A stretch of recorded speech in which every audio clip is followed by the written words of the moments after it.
ശരിക്കും പറയുവാണെങ്കിൽ ഇപ്പോൾ നമ്മുടെ നാടിൻ്റെ അവസ്ഥ ഇതാണ്. 24 മണിക്കൂറും മഴ, കോടമഞ്ഞ് ഇതൊക്കെ തന്നെയുള്ളേ.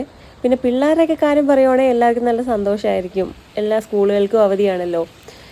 ശരിക്കും പറയുകയാണെങ്കിൽ ഇടുക്കിയുടെ അത്രയും മഴ വേറെ എവിടെയെങ്കിലും ഉണ്ടോ എന്ന് എനിക്കറിയത്തില്ല കേട്ടോ. ഇവിടെ നല്ല മഴയാണ്, ഒരു മാറ്റവും ഇല്ലാതെ രാത്രിയെന്നോ പകലെന്നോ ഇല്ലാതെ ഇങ്ങനെ പെയ്തുകൊണ്ടേ ഇരിക്കുകയാണ് കേട്ടോ. എന്നാലും നമ്മൾ നമ്മുടെ കാര്യങ്ങളൊക്കെ ചെയ്യാൻ വേണ്ടിയിട്ട് അങ്ങോട്ടും ഇങ്ങോട്ടും ഒക്കെ പോകുന്നുണ്ട്. ഇങ്ങനെ പോയിട്ടുണ്ടെങ്കിൽ കുറച്ച് ദിവസത്തിനുള്ളിൽ നമ്മൾ ക്യാമ്പിലേക്ക് മാറേണ്ടി വരും. കഴിഞ്ഞ ഫ്ലഡ് ഉണ്ടായ സമയത്തൊക്കെ നമ്മൾ ഒരു 10-15 ദിവസം മഴ ഇങ്ങനെ കണ്ടിന്യൂസ് ആയിട്ട് പെയ്തപ്പോൾ ക്യാമ്പിലേക്ക് മാറിയിട്ടുണ്ടായിരുന്നേ.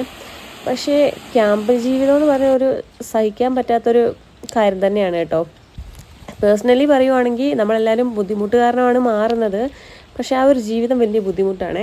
പിന്നെ ബുദ്ധിമുട്ടുകളേക്കാൾ വലുതല്ലേ നമ്മുടെയൊക്കെ ജീവനല്ലേ. എൻ്റെ വീഡിയോയിലൊക്കെ മുമ്പ് കാണിച്ചിട്ടില്ലേ, ഇവിടെ ഒരു അമ്മച്ചി താമസിക്കുന്നുണ്ടെന്ന്, ഈ പടുത മറച്ച് കെട്ടിയ അവിടെ. അപ്പോൾ അത് അവരുടെ വീടിൻ്റെ അവിടേക്ക് തൊട്ടടുത്തായിട്ടുണ്ട് ഈ ആറ്റിലെ വെള്ളം. അവരിപ്പോൾ അവിടെ താമസിക്കുന്നുണ്ടോയെന്നൊന്നും എനിക്കറിയത്തില്ല. ഒരു പ്രായമായിട്ടുള്ളൊരു അമ്മച്ചി തന്നെയാണ്. ചിലപ്പോൾ മക്കളുടെയൊക്കെ അടുത്തേക്ക് പോയി കാണും, എനിക്ക് ഡീറ്റെയിൽ അതൊന്നും അറിയത്തില്ല. അപ്പോൾ അത് ആറ്റിലൊക്കെ വെള്ളം നിറഞ്ഞിട്ടുണ്ട് കേട്ടോ, നന്നായിട്ട് നിറഞ്ഞ് പൊങ്ങിയിട്ടുണ്ട്. അതിനൊപ്പം നല്ല കോടമഞ്ഞും.